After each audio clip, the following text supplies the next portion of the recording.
Bom dia, Igreja Batista da Fé. Bom dia, meus queridos alunos. Digo bom dia por conta desse nosso novo horário, às 11 da manhã. Assim espero que os irmãos estejam assistindo a essa videoaula.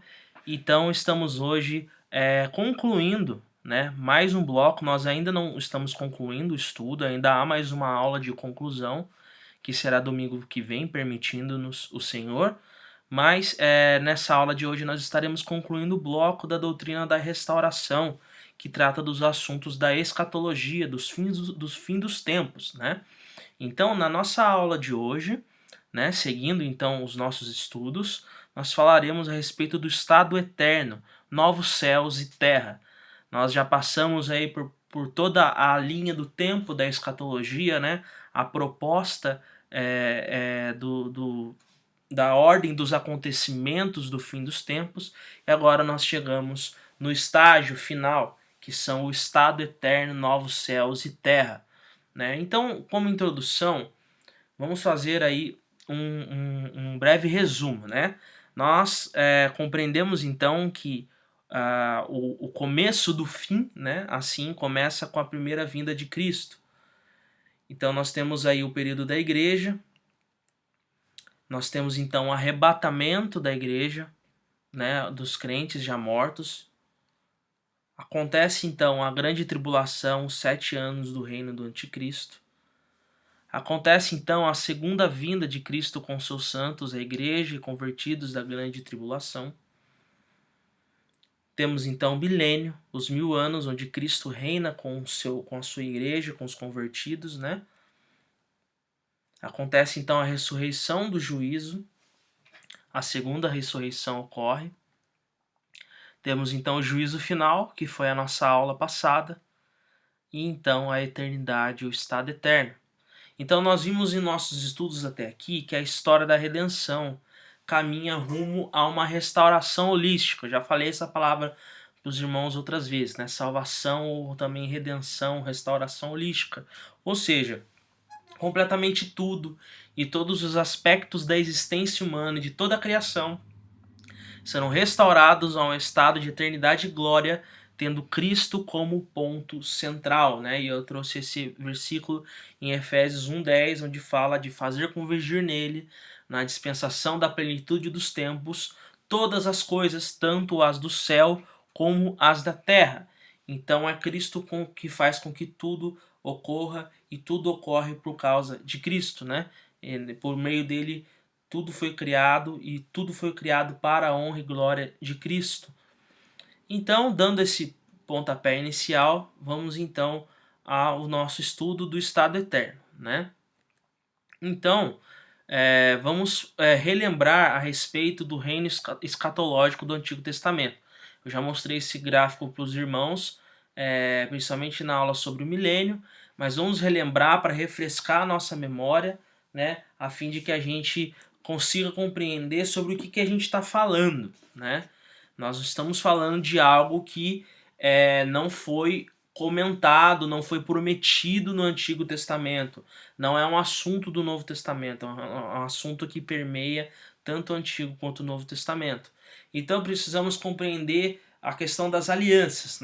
Nós temos a aliança abraâmica, onde o Senhor escolhe Abraão e promete fazer dele um povo, e então a redenção toma uma forma de reino a partir de Abraão, e ela toma mais ainda a partir da aliança davídica, onde é mostrado que esse reino seria liderado por um descendente de Davi, da tribo de Judá, que a tribo de Judá é uma descendente de Abraão. Então nós recebemos a nova aliança após um período de pecado, após um período de afastamento, de idolatria de Israel. Acontece esse pecado nacional que leva ao exílio. Então o povo de Israel e o povo de Judá são exilados. Então nesse contexto acontecem as profecias, os livros proféticos de Ezequiel, de Jeremias, né? Amós, os profetas menores, Isaías. Então, nesse conteúdo profético, nós temos profecias a respeito de restauração espiritual, restauração política, econômica e restauração social, né? Alguns textos falam sobre isso. Então, isso nos leva a crer que essa restauração do povo de Deus se dá dessa maneira holística, né? Porque todos os aspectos da vida estão incluídos nisso: espiritual, política, econômica, social. Só que todas essas coisas são prometidas para acontecer por meio de quem? Por meio do Messias, por meio de Jesus Cristo. Então, o Messias faz com que aconteça, então, esse reino escatológico.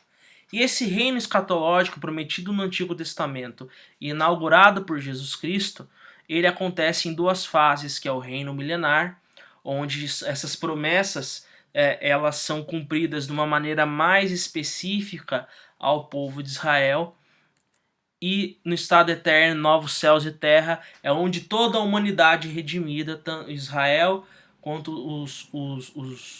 os gentios, né, desfrutam então dessas bênçãos, desse reino eterno na presença de Cristo Jesus. Algo que já é prefigurado na igreja, porque a igreja é toda a humanidade redimida em Cristo Jesus.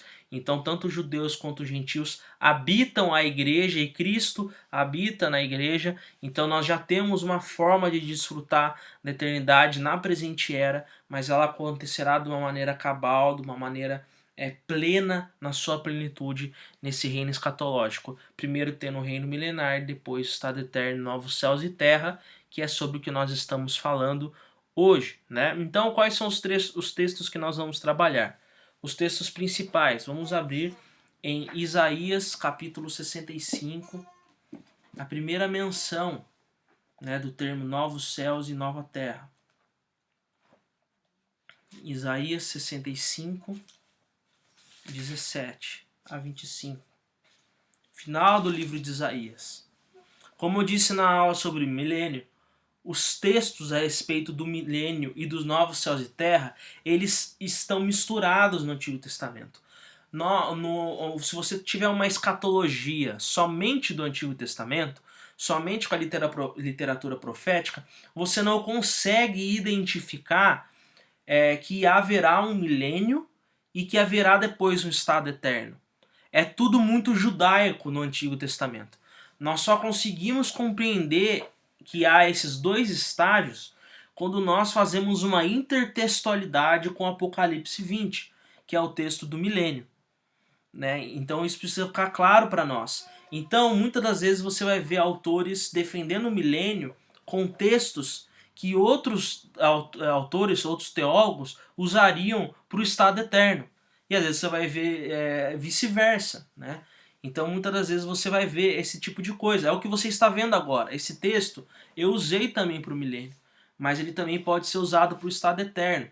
Por quê? Isso seria uma contradição? Não uma contradição. A questão é que a revelação é progressiva. No Antigo Testamento ainda não tinha sido a vontade do Senhor revelar essa questão milenar. Essa questão milenar é algo que vem depois que nós temos um senso pleno da Escritura e compreendemos então Apocalipse 20. Né? Mas até então, no contexto do Antigo Testamento, aquilo que o Senhor quis revelar é algo tudo muito judaico, né? Sempre nesses termos, incluindo todas as nações, falando sobre elas, sempre, né? É algo que já era revelado, é que todas as nações desfrutariam desse reino escatológico, mas essa questão de ele ter duas fases é algo que nós precisamos do senso pleno das Escrituras, de olhar Antigo e Novo Testamento para poder decifrar, né, para poder compreender isso. Então, nós vamos ao texto de Isaías 65, versículo 17. Pois eis que eu crio novos céus e nova terra, e não haverá lembrança das coisas passadas, jamais haverá memória delas. Mas vós folgareis e exultareis perpetuamente no que eu crio. Porque eis que crio para Jerusalém alegria e para o seu povo regozijo. E exultarei por causa de Jerusalém e me alegrarei no meu povo, e nunca mais se ouvirá nela nem voz de choro, nem de clamor. Não haverá mais nela criança para viver poucos dias, nem velho que não cumpra os seus, porque morrer aos 100 anos é morrer ainda jovem, e quem pecar só aos 100 anos será amaldiçoado. Esse versículo é um dos versículos mais difíceis das Escrituras. Esse versículo 20. Tanto dispensacionalistas quanto aliancistas têm dificuldade com esse versículo. Dispensacionalistas utilizam esse versículo para defender que esse texto se trata do milênio, porque o milênio é um período que a gente compreende que ainda pode haver morte, que ainda pode haver pecado, que ainda pode haver rebelião. Já no estado eterno, não. Porém, os nossos irmãos aliancistas que defendem que esse texto se trata do estado eterno, embora eu não seja aliancista, eu compreendo isso também, interpretam essa parte de uma maneira mais flexível. Eu não digo como uma alegoria, mas de uma maneira mais flexível, entendendo que o autor aqui da profecia, ele se usou de uma maneira poética para dizer que, em contraste com a era passada, onde havia morte de pessoas prematuras, né, onde você via jovens morrerem sem ter desfrutado da vida, você vai ter agora uma longevidade. É como se esse versículo 20 fosse uma maneira de expressar poeticamente de que nos novos céus e na nova terra haverá longevidade. E lembrando também que a revelação é progressiva.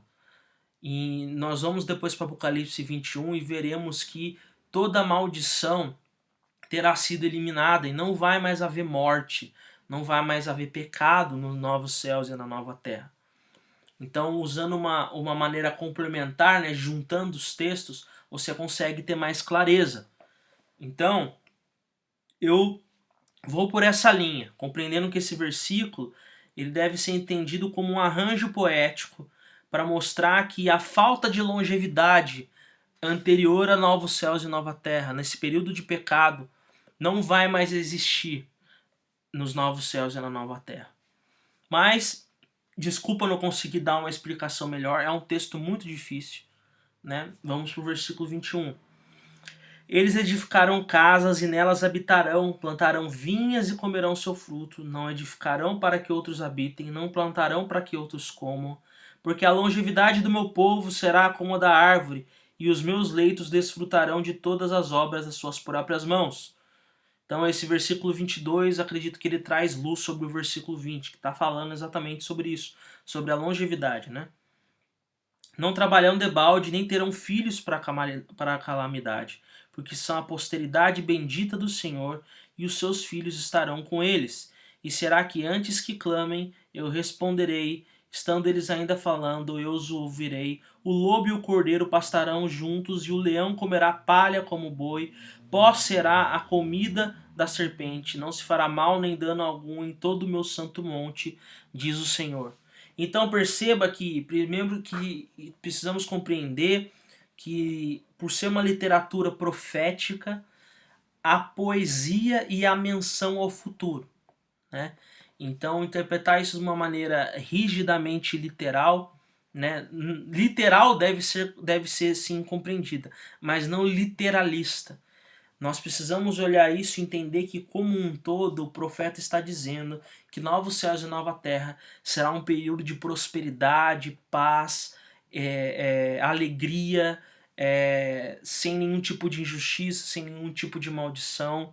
Será realmente um novo tempo, algo jamais visto, né? E no versículo 22 do capítulo 66, diz: porque como os novos céus e a nova terra que hei de fazer estarão diante de mim, diz o Senhor, assim há de estar a vossa prosperidade e o vosso nome.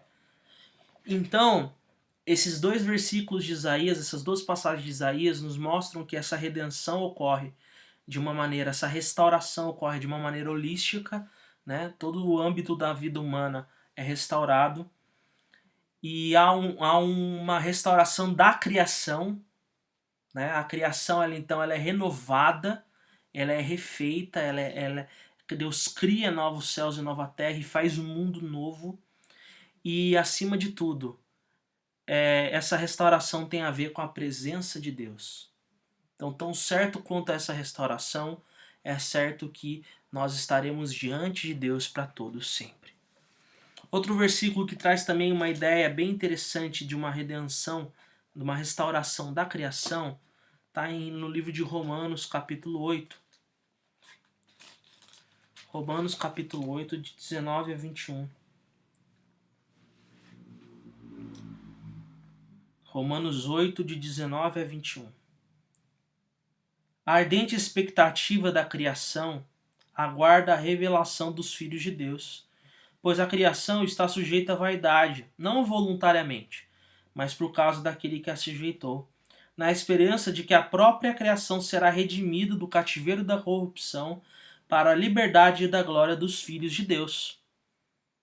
Porque sabemos que toda a criação a um só tempo geme e suporta angústias até agora. Então perceba que aqui Paulo deixa bem claro que o pecado, o cativeiro da corrupção, é algo que afeta toda a criação, e a criação geme e aguarda, geme como dores de parto e aguarda realmente a manifestação dos filhos de Deus, onde haverá um tempo onde essa tensão, entre Deus e a sua criação será desfeita e iremos desfrutar então de um período novo, uma esperança. Nós podemos ter uma esperança de que haverá um mundo novo onde não haverá mais essa tensão entre Deus e a sua criação, toda a criação. Não é só o homem, não é só a salvação da alma. O que eu quero que os irmãos entendam que não é algo somente sobre a salvação do seu espírito. É uma restauração de todas as coisas. Todas as coisas. Vamos agora para 2 Pedro.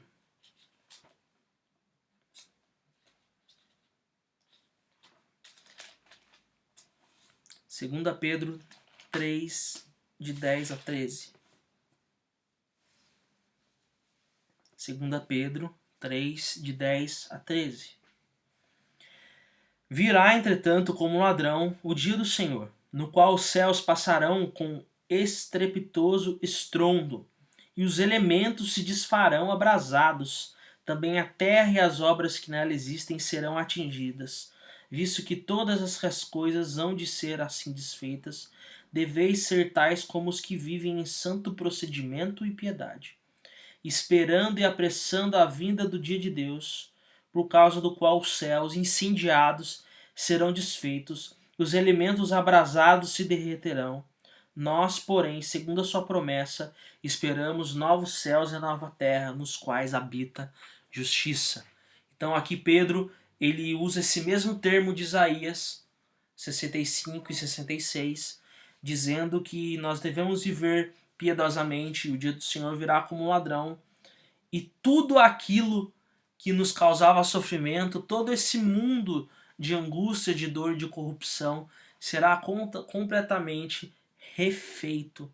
O Senhor trará o seu juízo, e todos haverão de sofrer o dano, receberão a justiça divina. Mas nós, porém, segundo a sua promessa, esperamos novos céus e nova terra, nos quais habita a justiça. Então, para o crente será algo diferente. Para ele não está reservado esse fogo eterno, mas está reservado, então, o desfrutar de uma nova criação. E agora nós chegamos no texto principal, que é Apocalipse 21. Apocalipse 21. Vi novo céu e nova terra. Perceba esse mesmo termo, de Isaías e de 2 Pedro. Pois o primeiro céu e a primeira terra passaram e o mar já não existe. Vi também a cidade santa, Nova Jerusalém, que descia do céu, da parte de Deus, ataviada como noiva adornada para o seu esposo. Então ouvi grande voz vinda do trono, dizendo: Eis o tabernáculo de Deus com os homens.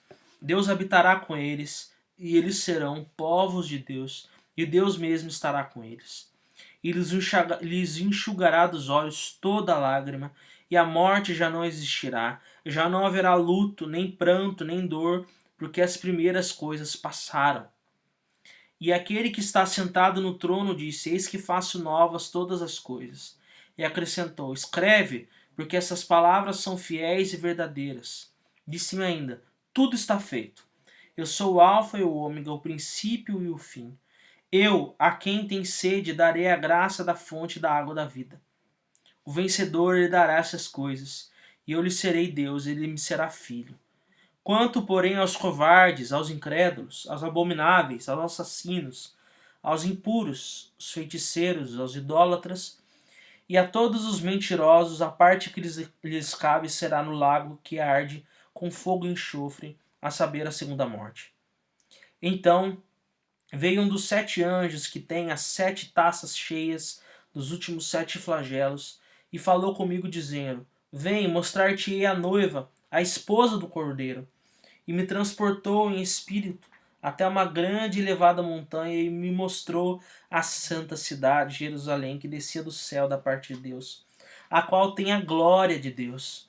O seu fulgor era semelhante a uma pedra preciosíssima, como pedra de jaspe cristalina. Tinha uma grande e alta muralha, 12 portas, junto às portas 12 anjos, e sobre elas nomes escritos, que são os nomes das 12 tribos dos filhos de Israel.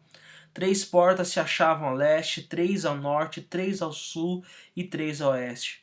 A muralha da cidade tinha 12 fundamentos, e estavam sobre este os 12 nomes dos 12 apóstolos do Cordeiro. Aquele que fala comigo tinha por medida uma vara de ouro para medir a cidade, as suas portas e a sua muralha.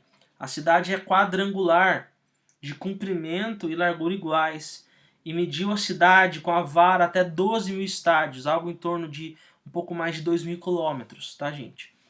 O seu comprimento, largura e altura são iguais, ou seja, é como se fosse um cubo.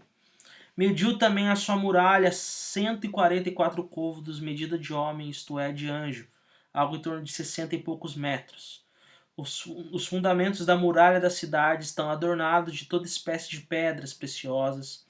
O primeiro fundamento é de jaspe, o segundo de safira, o terceiro de calcedônio, o quarto de esmeralda, o quinto de sardônio, o sexto de sárdio, o sétimo de crisólito, o oitavo de berilo, o nono de topázio, o 10º de crisopraso, um 10º de jacinto e o 12º de ametista.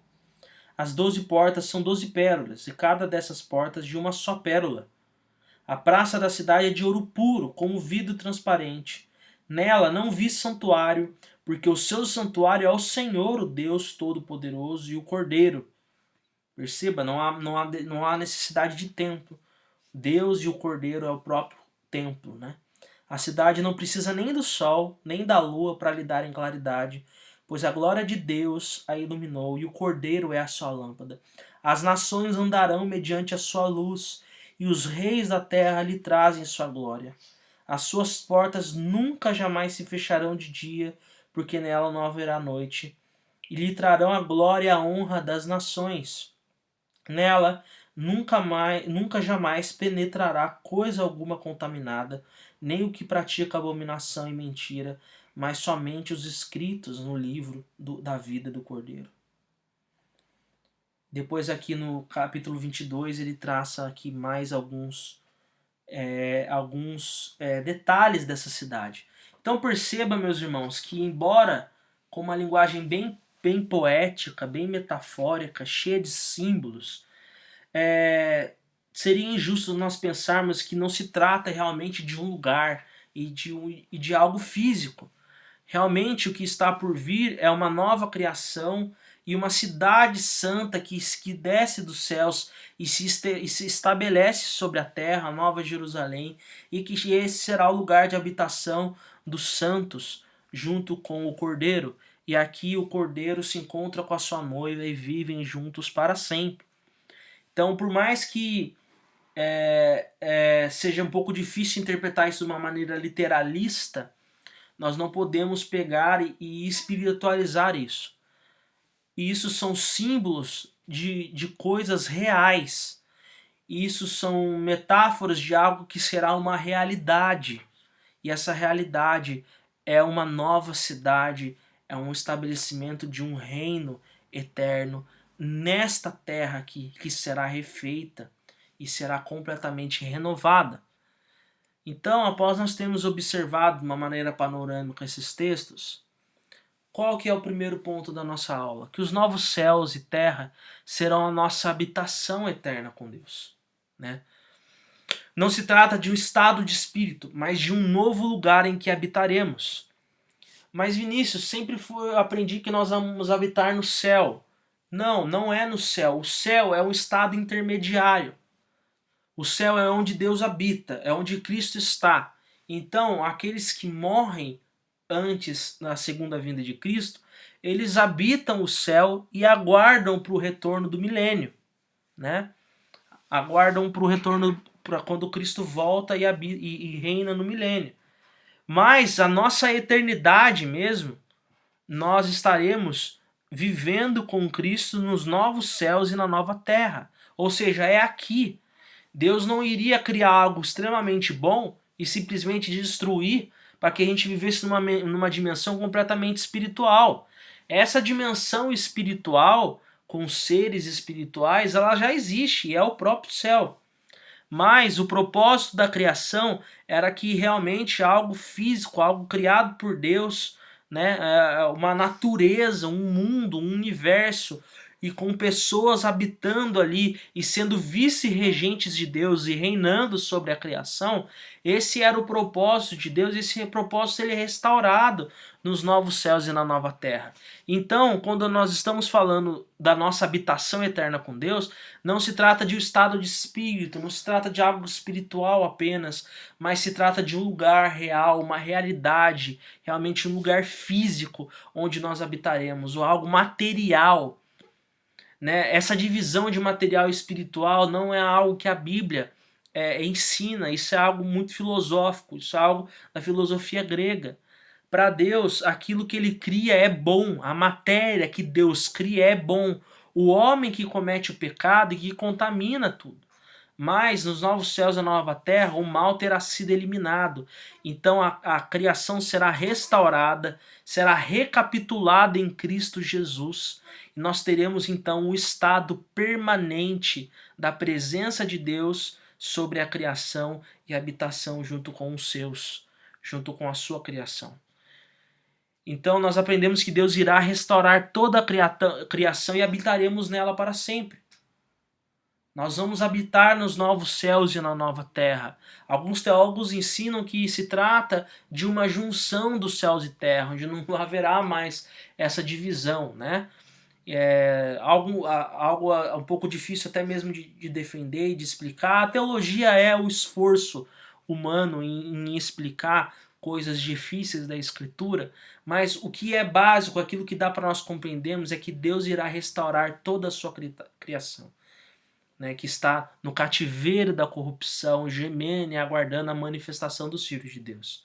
Então Deus irá restaurar toda a criação e habitaremos nela para sempre. E o propósito da criação descrito em Gênesis 1 começará a ser cumprido de maneira cabal. Ou seja, aquele mandato cultural onde Deus ele cria todas as coisas, ele cria o homem, a sua imagem e semelhança, ele cria a mulher e fala para aquele casal dar nome a tudo e dominar sobre toda a criação e ser o vice-regente e aquele casal viver numa comunhão plena com o seu Criador ali naquele jardim. Aquilo, então veio a queda e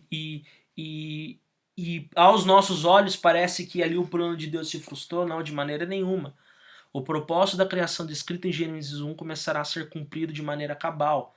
Ele já é cumprido de uma maneira redentiva, onde Deus começa ali e faz vestes para Adão e Eva, e começa ali todo o processo da graça de Deus, a promessa de Gênesis 3,15, de que o descendente da mulher pisaria sobre a cabeça da serpente, e você vê toda a história da redenção acontecendo, a graça de Deus sendo manifestada, mas há um fim para isso. E o propósito é que o propósito da criação seja restabelecido e cumprido de uma maneira cabal. E nós habitaremos com o nosso corpo ressurreto no estado eterno. Nós não seremos anjinhos, né? Assim como Jesus Cristo ressuscitou de uma maneira corpórea, de uma maneira física, foi possível abraçá-lo, foi possível tocá-lo, foi possível tocar até mesmo as suas feridas. Jesus Cristo aparece ali no último capítulo de João e ele tem uma refeição com os seus discípulos, ele come com eles ali. E Jesus Cristo diz também que irá ceiar com os seus discípulos na eternidade. Então se trata, meus irmãos, não de algo que acontece só no âmbito espiritual, mas algo que acontece de uma maneira realmente material, física. Na verdade, acontece de uma maneira holística, né? Onde não há mais essa divisão entre matéria e espírito. O propósito de Deus é com que toda a sua criação o adore e viva para Ele, né? E nós teremos agora um ponto mais devocional aqui na nossa aula. Eu preciso também fazer menção ao teólogo principal que eu utilizei nessa aula, que é o Wayne Grudem, que seguindo a ordem do estudo dele, que ele faz essa parte mais devocional, eu achei interessante trazer para os irmãos também, que é compreender que o estado eterno motiva o crente a buscar aquilo que é eterno. Então, quando nós estamos falando que nós iremos habitar com os nossos corpos ressurretos em outro lugar, né? Num outro estado, com Cristo Jesus e para sempre, isso traz implicações para a nossa vida agora? Ou será que isso significa que nada do que eu faço aqui terá consequências na eternidade? Então eu trago 2 versículos para nós meditarmos. 2 Pedro, que nós acabamos de ler. Visto, portanto, que tudo ao redor será destruído, a vida de vocês deve ser caracterizada por santidade e devoção. Ou seja, nos versículos seguintes fala de novos céus e nova terra. Novos céus e nova terra nós estaremos vivendo em santidade e devoção plenas. Então nós já devemos aqui começar a desfrutar de uma maneira inaugurada aquilo que nós haveremos de viver eternamente para todo sempre. Tudo isso que nós estamos vivendo será destruído, será refeito, será recapitulado. E nós já devemos mostrar já uma amostra daquilo que há de ser, buscando viver uma vida de santidade e devoção ao nosso Deus. De uma maneira ainda mais incisiva é Jesus, onde ele fala: não ajuntem tesouros aqui na terra, onde as traças e as ferrugens os destroem, e onde ladrões arrombam casas e os furtam. Ajuntem seus tesouros no céu, onde traças e ferrugem não destroem, e onde ladrões não arrombam nem furtam. Onde seu tesouro estiver, ali também estará o seu coração. Meu irmão, qual tem sido o foco da sua vida? O que você tem buscado? No que você tem gasto a sua vida, no que você tem derramado o seu suor e até mesmo as suas lágrimas. O que você pode ter construído muita coisa, mas o que você construiu que é eterno? O que você construiu até hoje que é eterno? Isso não nos deve, não deve nos levar a uma vida sem nos importarmos com aquilo que é material. De maneira nenhuma. Trabalhar é importante, ter as nossas coisas é importante, mas nós precisamos entender que nós iremos desfrutar do trabalho de Cristo conquistado na cruz do Calvário. E que nós já podemos desfrutar disso e que a nossa vida deve ser pautada nisso. Então todos os esforços da sua vida, meu irmão, todo o foco da sua vida, que ele seja exatamente esse, de ajuntar tesouros nos céus, de se empenhar para aquilo que não ficará aqui para ser destruído, mas aquilo que será para sempre. E isso vem o que? Através do seu engajamento na obra do Senhor. Através de como você vive a sua vida, gasta o seu tempo e gasta também o seu dinheiro. Então, compreender o estado eterno motiva o crente a buscar aquilo que é eterno. Tudo isso que você está vivendo vai acabar. Todos esses esforços, por exemplo, para a sua aposentadoria, que se você desfrutar, não será algo maior do que 10, 20, no máximo 30 anos de aposentadoria. Pense bem no que será o estado eterno. Será que vale mais a pena você gastar toda a sua vida para enriquecer e para ter uma vida muito boa aqui nessa terra, para depois ter tudo isso destruído? Ou será que vale a pena você se desgastar para que você acumule tesouros no céu? Porque é lá que você vai viver o resto da sua vida. Lá que será de fato a nossa aposentadoria. Lá será o nosso desfrute, lá será o nosso gozo eterno. Então, compreender o estado eterno motiva o crente a buscar aquilo que é eterno. Meu irmão, onde estiver o teu tesouro, estará também o teu coração. E que o teu coração esteja aplicado àquilo que é eterno. Terceiro ponto da nossa aula é que a prosperidade, paz e alegria no mais alto nível na presença de Deus. É isso que tem guardado para nós, meus irmãos. Prosperidade, paz e alegria no mais alto nível na presença de Deus. Todos os anseios da vida do crente serão supridos. Então todas essas suas crises, meu irmão, não vai mais existir. Todas as suas dificuldades, todas as suas necessidades vai ser suprido no estado eterno. A presença de Deus dissipará e impedirá todo e qualquer tipo de dor e sofrimento, será o estado de paz eterna. A escatologia é muito sobre o que é a presença de Deus. No versículo 2 do capítulo 21 de Apocalipse fala, versículo 4, e lhes enxugará dos olhos toda lágrima, e a morte já não existirá, não haverá luto, nem pranto, nem dor, porque as primeiras coisas passaram. Como consequência do versículo 3, que fala que ouviu grande voz vinda do trono dizendo: eis o tabernáculo de Deus com os homens, Deus habitará com eles, eles serão povos de Deus e Deus mesmo estará com eles. Ou seja, a presença de Deus que faz com que a presença plena de Deus, ali nós estaremos realmente sentindo, não só sentindo, mas experimentando a plenitude da presença de Deus. E isso irá dissipar toda a dor e todo o sofrimento. Ele enxugará dos nossos olhos toda lágrima. Isso nos faz refletir, irmãos, no porquê que nós sofremos tanto com o sofrimento, né? Desculpa a redundância. Mas nós já não podemos desfrutar da presença de Deus? Deus não está aqui? Deus não está aí onde você está? A presença de Deus não está nos cultos, no seu momento de devocional, no seu dia a dia, 24 horas por dia, nós estamos na presença de Deus. E por que nós sofremos? Por que nós choramos? Por causa da presença do pecado. Porque aqui nos novos céus e nova terra, o pecado e os efeitos do pecado já não existem mais.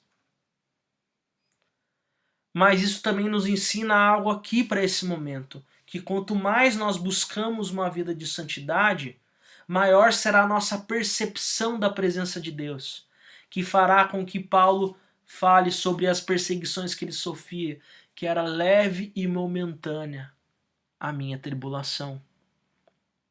Ou seja, as dores desse mundo, você conseguirá suportá-las de uma melhor maneira se você focar os seus esforços em ter uma vida santa e desfrutar da presença de Deus.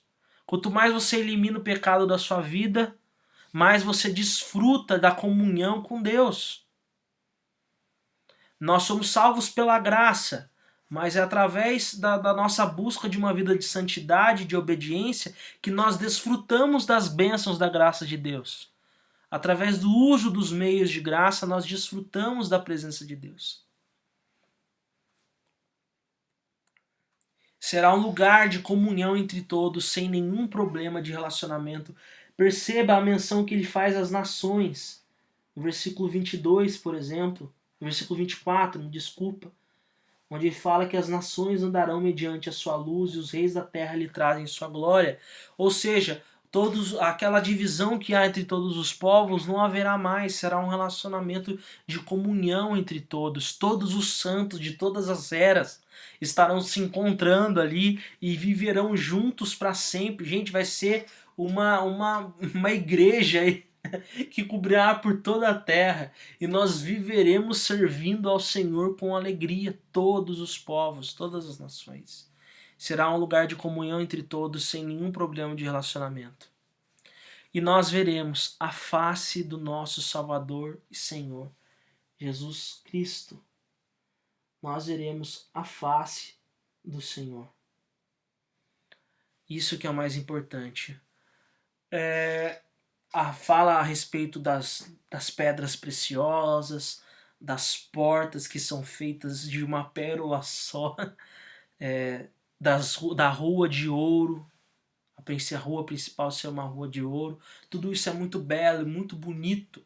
Tudo isso vai trazer alegria ao nosso coração. Mas o principal da eternidade, o principal dos novos céus e nova terra, é que nós estaremos diante daquele que venceu. Nós estaremos diante daquele que é o nosso Senhor e Salvador, que é Jesus Cristo. Concluindo, meus irmãos, o estado eterno, o estágio final da história da redenção, novos céus e nova terra, eles são a satisfação da vontade de Deus em estabelecer os propósitos da criação e habitar com ela para todo sempre. O estudo do estado eterno mostra que os planos do Senhor não foram frustrados, mas que em sua soberana vontade ele revelou a Cristo e a glória de sua graça sobre o pecado de sua criação, fazendo com que a glória da última casa seja maior do que a primeira. A presença do pecado, o fato da queda e todo o pecado do povo, todo o pecado da humanidade não pôde frustrar os planos do Senhor. E nós encontramos essa satisfação da vontade de Deus dentro da escatologia, onde nós vemos que aquilo que foi projetado no Éden será cumprido na Nova Jerusalém de uma maneira ainda mais gloriosa. E para concluir essa aula, para concluir esse bloco, eu trago para os irmãos uma rápida teologia bíblica da presença de Deus, para nós analisarmos como escatologia tem a ver com esse desfrutar da presença de Deus e que esse é o plano. Deus quer habitar com o seu povo. E ele faz isso e ele destrói o pecado para que ele consiga viver isso com o seu povo de uma maneira eterna. Então, nós teremos aqui, como uma teologia bíblica, algo que busca caminhar pela história da redenção. Nós temos aqui o estabelecimento da criação no jardim. Deus cria um jardim e Deus coloca ali naquele jardim um casal e toda a criação. E Deus habita com esse casal naquela jardim. E esse casal é um vice-regente de Deus e ele deve nomear e dominar sobre toda a criação. Esse era o propósito inicial, um lugar de adoração, um lugar da presença de Deus, um lugar de desfrute da presença de Deus e um lugar de obediência a Deus. Mas acontece a queda. Então Deus separa o povo para si e durante uma peregrinação Deus habita com esse povo por meio do quê? De um tabernáculo. Tabernáculo vem da palavra realmente de se fazer habitação, né? De trazer a sua presença.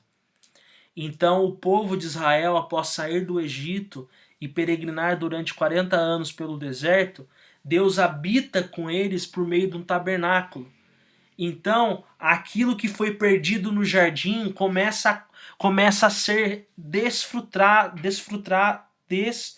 começa a ser desfrutado através da graça de Deus, onde Deus estabelece então o seu tabernáculo e Deus caminha com o seu povo e habita ali. A presença de Deus é com o seu povo e naquele tabernáculo deveriam acontecer todos os sacrifícios, toda a comunhão e toda a adoração do povo de Israel. Era ali naquele tabernáculo que o sacerdote fazia os sacrifícios e trazia realmente a expiação dos pecados do povo. E depois essa forma de tabernáculo e de esse povo vai tomando uma forma de reino. E Deus passa a habitar na terra por meio do templo. Então, Deus estabelece então aquele povo e faz dele uma grande nação, coloca eles dentro da terra prometida Então Davi começa a reconstruir, Davi resgata a arca que estava com os filisteus, começa então a construir uma casa para o Senhor, mas é deixado bem claro na história de Reis, de Crônicas, de que a vontade do Senhor era que Davi simplesmente iniciasse a obra, mas que Salomão construísse o templo. Então o templo de Salomão, né, o templo é construído e ali Deus se estabelece a sua presença, estabelece uma das formas do seu reino, que é uma forma política, uma forma nacional de acontecer, e ele habita então. A presença de Deus ocorre por meio do templo. Né? A arca da aliança que estava no tabernáculo passa para o templo, os sacrifícios acontecem agora dentro do templo e o povo se ajunta dentro do templo. Mas sabemos que esse povo, essa nação, pecou, foi exilada, teve o templo destruído, depois teve o templo reconstruído, né? Depois de muito sofrer no exílio, aparece então Jesus. E a presença de Deus agora é feita através da pessoa de Jesus Cristo, onde o Verbo se fez carne e habitou entre nós. Jesus Cristo tabernaculou entre nós, e a presença de Deus na terra se faz agora por meio da pessoa de Cristo. Ele é o Deus encarnado. Então Jesus Cristo, através do seu ministério aqui na terra, ele trouxe essa presença de Deus aqui na terra por meio do seu corpo, por meio da sua vida. Só que isso foi rápido, meus irmãos. Isso durou 30 e poucos anos. E Jesus Cristo morre, ressuscita e é assunto aos céus. Mas ele envia o seu Espírito sobre todos aqueles que haveriam de crer nele para a salvação. Então Deus começa a habitar então na terra por meio do quê? Por meio da igreja. E agora nós somos o templo do Senhor. A igreja é o tabernáculo de Deus, nós somos sacerdotes do Senhor. Então agora a manifestação da presença de Deus acontece na terra por meio da igreja, por meio de nós que somos o povo de Deus, a humanidade redimida. Então a presença de Deus na presente era se dá por meio da igreja. Perceba, primeiro é um jardim, acontece o pecado, aí vem o tabernáculo. Depois aquilo evolui para um templo. Acontece depois o pecado do povo de novo, aí vem Jesus Cristo e habita entre nós. Mas ele vai embora, mas ele envia o Espírito Santo, que é Deus, e habita na igreja.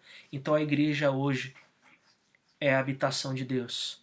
Mas a igreja não é o fim. A igreja não é um fim em si mesma, lembra?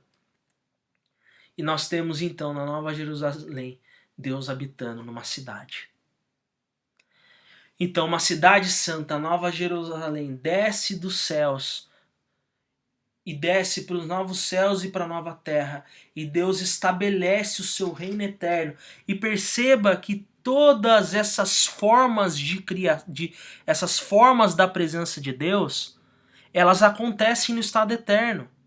O jardim nos traz muito a ideia realmente da criação da natureza restaurada. O tabernáculo e o templo traz essa questão da restauração daquilo que é físico, daquilo que é político, daquilo que se trata a respeito do governo, daquela ideia real da presença de Deus, real no sentido de reino. E Jesus Cristo e a igreja mostra a salvação dessas pessoas nesse reino, nesse estado eterno, por meio de Cristo Jesus. Então, por último, esse jardim vira o quê? Uma cidade. E perceba que nesse jardim nós tínhamos um casal, Adão e Eva. E nessa cidade nós também temos um casal, que é Cristo e sua noiva. Perceba aqui o propósito da criação sendo cumprido. O Adão e Eva falharam, mas Cristo e a sua noiva não. Não que a noiva não tenha falhado, mas é que a noiva é salva pela graça de Deus. A noiva ela é redimida pelo sangue de Cristo. Então o primeiro casal falhou e o segundo casal não. Porque Cristo realmente é o nosso cabeça e nos liderou e nos lidera de uma maneira plena. de uma maneira perfeita. Então vimos aqui que o propósito da criação, ele é então projetado por toda a história da redenção até a cidade santa e cumprido então o propósito da criação na Nova Jerusalém, onde nessa nova cidade, nesses novos céus e nova terra, o Adão perfeito ama para sempre a sua esposa, que somos nós, a Igreja de Jesus. Dessa maneira, meus irmãos, eu concluo. Escatologia é sobre a presença de Deus, é sobre essa esperança de desfrutarmos para sempre da presença de Cristo Jesus, o nosso único suficiente Salvador. Eu espero, meus irmãos, que essa compreensão do estado eterno, mesmo que eu tenha trazido de uma maneira mais abrangente, venha encher o seu coração de esperança nesse momento tão difícil que toda a humanidade está sofrendo. De tantas incertezas, nós podemos ter a certeza, meus irmãos, de que Jesus Cristo vencerá e de que Ele já venceu e que Ele enxugará dos nossos olhos todas as lágrimas. E não haverá mais choro, nem pranto, nem clamor, porque as primeiras coisas foram passadas e nós habitaremos novos céus e nova terra, onde todo o propósito da criação será cumprido de uma maneira plena e reinaremos com Jesus em sua glória e majestade pelos séculos dos séculos. Serviremos ao Cordeiro. E nós não vamos precisar nem da luz do sol, porque Cristo nos iluminará. Amém? Meus irmãos, que Deus te abençoe e abençoe a sua vida e enche o seu coração de esperança. Amém.